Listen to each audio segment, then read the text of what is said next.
Ouhouhou et bonsoir, bonsoir les amis, bonsoir depuis quelque part en France. Ici c'est Dédé, le clown des ODD, qui vous retrouve pour 10 minutes de nouvelles, objectifs de développement durable, agenda 2030, promesse ne laisser personne de côté. Alors non, non, je ne suis pas à Sharm el-Sheikh. Je ne suis pas avec tous ceux qui se retrouvent maintenant pour la COP27. Je ne sais pas si vous vous souvenez, l'an dernier, j'ai eu la chance d'être à Glasgow, mais cette fois-ci, non, c'est d'autres qui se mobilisent et je leur souhaite 2 semaines de travail qui permettra là vraiment de mobiliser le monde vers des chemins de durabilité dont on a besoin.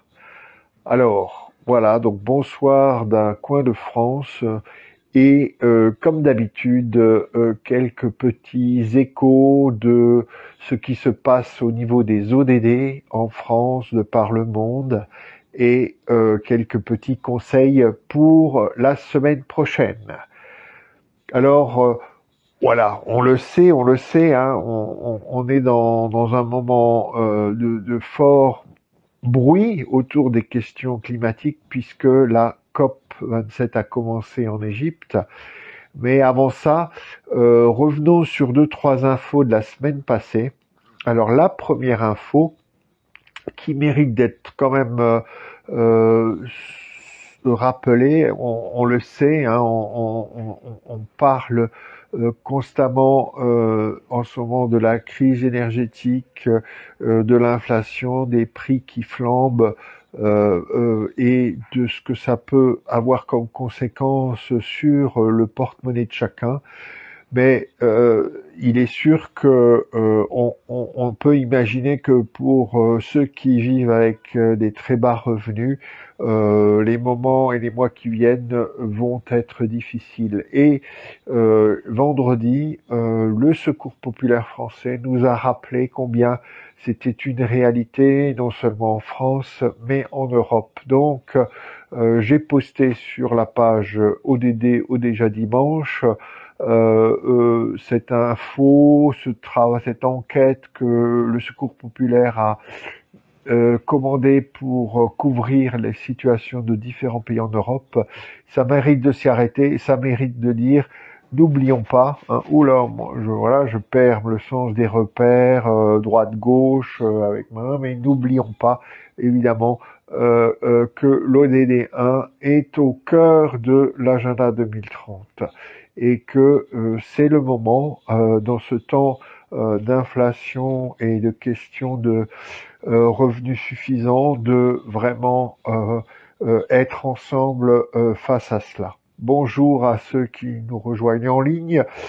Donc ça, c'était vendredi. Le Secours populaire nous a alarmés et je pense qu'avec l'hiver qui arrive, avec beaucoup d'autres choses, c'est quelque chose qui va rester quelque chose de très prenant, mobilisateur, je l'espère, durant cet hiver qui s'approche.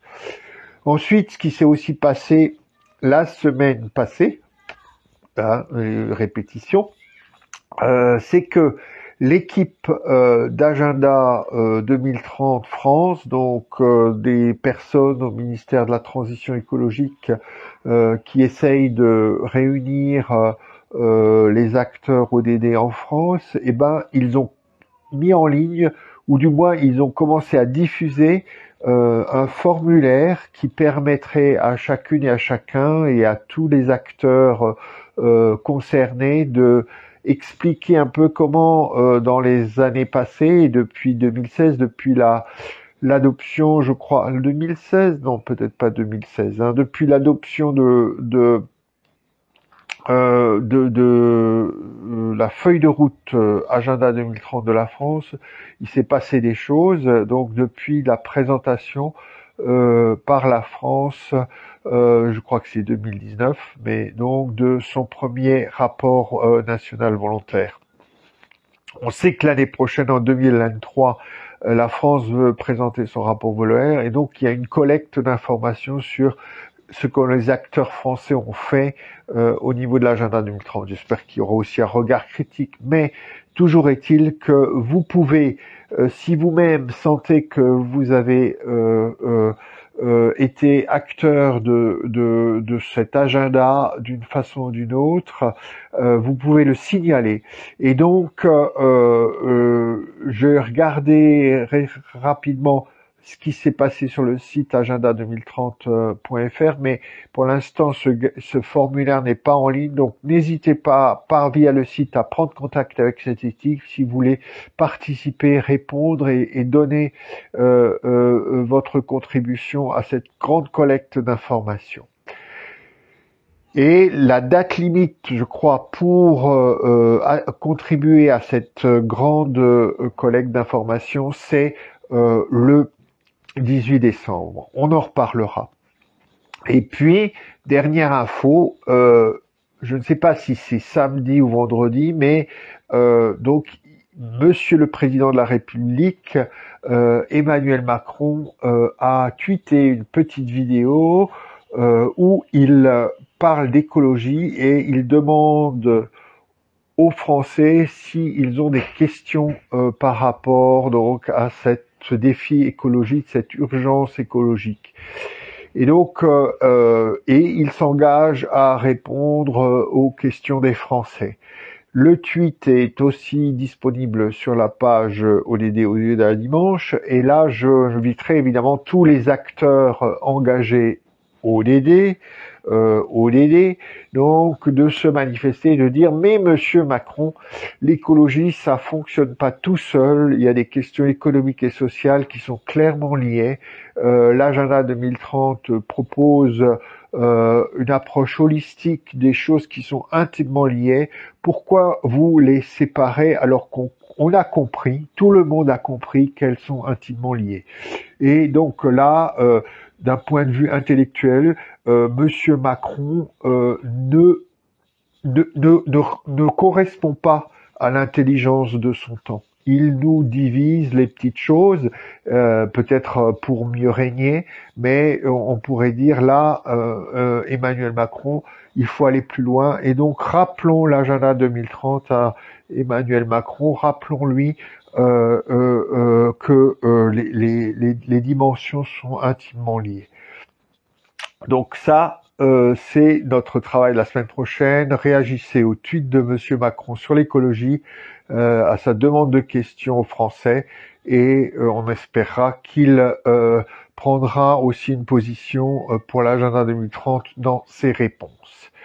Donc voilà, hein, le secours populaire, le formulaire pour contribuer au rapport volontaire de la France pour 2023, donc à demander à agenda2030.fr, enfin, et puis donc Macron. Et puis on arrive donc à cette semaine complètement folle, première semaine de notre COP27. En France, il va se passer des choses. Hein. J'ai rapidement vu que il y avait une soirée spéciale sur la forêt, sur les arbres, aux arbres citoyens, donc sur France 2 ce mardi. Et évidemment, la mobilisation pour la biodiversité et pour la restauration des écosystèmes est fondamentale. Alors comment on s'y prend, etc. Il faut bien regarder ça. Il y a des spécialistes qui ont beaucoup travaillé à la question des forêts depuis 20 ans.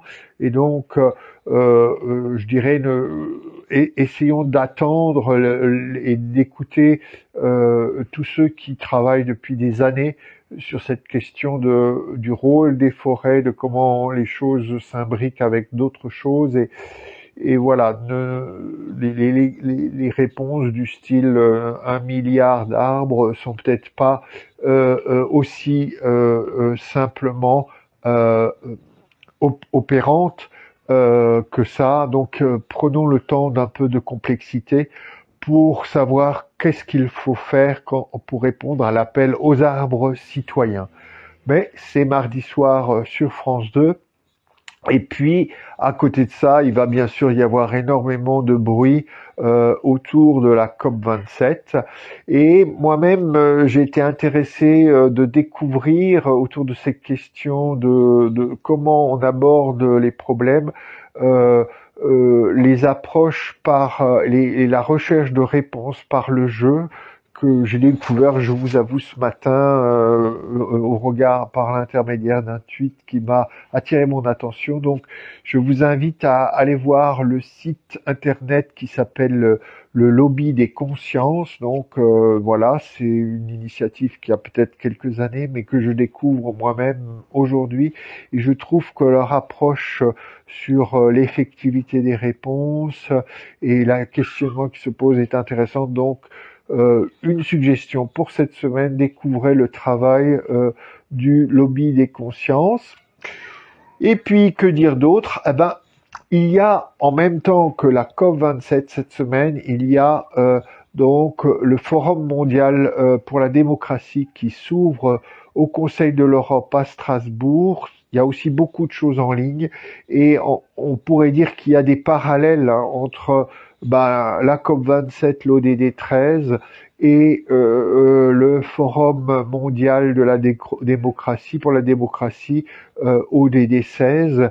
Et on peut passer de l'un à l'autre pour se questionner, mais je veux dire comment justement le cercle des ODD fonctionne et comment la question des inégalités, de la lutte contre la pauvreté, la question du climat, la question de aujourd'hui l'attrait et les élans démocratiques, comment tout cela se rentre dans des défis complètement intégrés, holistiques et que je pense l'homme aujourd'hui a des outils pour y faire face, mais nos politiques peut-être encore pas complètement. Enfin, voilà. Donc c'était la semaine passée, c'est la semaine à venir. Je vous retrouve dimanche prochain. On aura déjà des échos de l'Égypte. Et dimanche prochain, on s'approchera de moments un peu forts aussi concernant à l'enfant. Vous savez que le mois de novembre, c'est le mois toujours anniversaire de la déclaration de la Convention des droits de l'enfant. Et il y a beaucoup d'autres rendez-vous qui vont s'ajouter à ça, mais évidemment, maintenant, c'est COP27, COP27, COP27. Et espérons que dans 15 jours, 3 semaines, on, on sentira que des pas sont franchis, pas pour s'imaginer que effectivement on va vers les 2 degrés 5 de changement climatique d'ici la fin du siècle, mais que les efforts vont redoubler pour revenir au maximum vers l'ambition de l'accord de Paris 1,5 degré qui a été donc celui de la COP 21. COP 21 ? Enfin bon, maintenant j'ai oublié, mais bonne semaine à tous, restez mobilisés pour les ODD, contribuez donc à la collecte d'informations pour le fameux rapport national volontaire de la France. Et à très bientôt, portez-vous bien, prenez soin de vous et tout et tout. L'hiver est là, ou presque, enfin l'automne bien marqué. Il faut qu'on garde du punch quand même. Donc encore une fois, prenez soin de vous. Je vous retrouve dimanche prochain. Ciao ciao.